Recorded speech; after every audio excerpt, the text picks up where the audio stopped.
தாத்தா இந்தாங்க, இந்த ஜூஸை குடிச்சிட்டு மாத்திரை ஆல்ரெடி நீங்க மாத்துங்க, நான் போறேன். விட மாட்டியே. குடிச்சிட்டு மாத்திரை போடுங்க.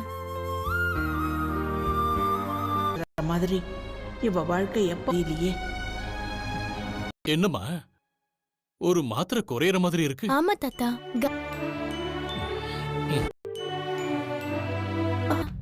சிக்னல் கிடைக்கலன்னு நினைக்கிறேன்.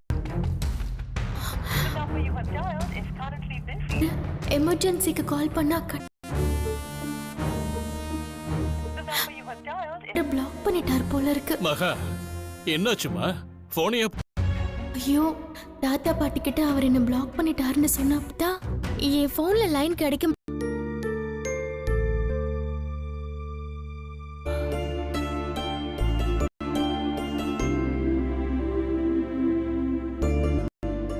அண்ணி, அண்ணி சொல்லுங்க விஜய். என்ன அண்ணி?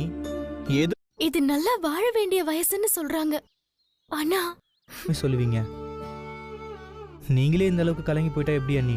ஆனா ஒண்ணு மட்டும் நிஜம் விஜய், வாழ்க்கைக்காக யோசிச்சு அவ பண்ண தப்ப வெளியில சொல்ல முடியாது. இதுல எனக்கு இருக்கிற ஒரே இதுக்குனாலும் இந்த விஷயத்தை இதெல்லாம் சரியாயிடும் அண்ணி. இல்ல, தெரியாம பண்ண துரோகத்தால பண்றாங்க. அவ்வளவு சீக்கிரத்துல அது சரியாவாது. அதுக்கு காரணம் நான் தானே விஜய். சேர்ந்திருந்த போட்டோவை கிழிச்சு வீசுற அளவுக்கு. ஆனா இப்போ என் நம்பரை நீங்க எதுவும் ஃபீல் பண்ணாதீங்க. அண்ணகிட்ட அவருக்கு எப்போ நான் பண்ணது தப்பு இல்லைன்னு தோணுது. நான் அது வரைக்கும் காத்திருப்பேன்.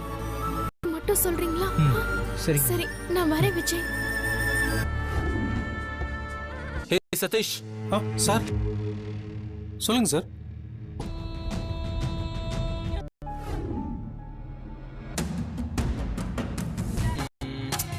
என்ன ப்ரோ அப்படி யோசிக்கிறீங்க? சரி வாங்க. வாங்க.